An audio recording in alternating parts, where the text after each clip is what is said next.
Wagwan everyone, thank you for tuning in to my channel.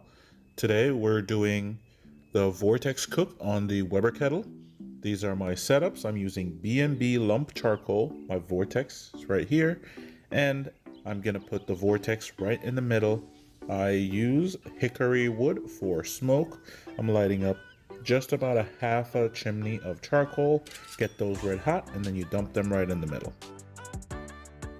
After your charcoal is in, you'll put your grate on top and cover the grill and let it heat up for about 10 minutes.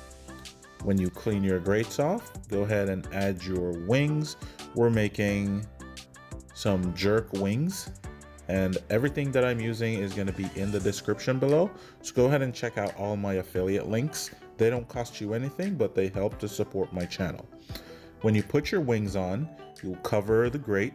Doesn't matter where the vents are gonna be, just make sure they're open, and you let that cook for 30 minutes unbothered.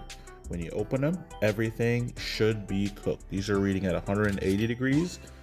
Optional, what I do, toss them in a bowl, cover them with my favorite barbecue sauce, toss them all around, and now I put them back on the grill for 5 more minutes.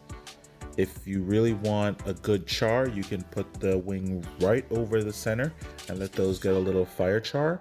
And after that, these are some beautiful, sticky barbecue wings.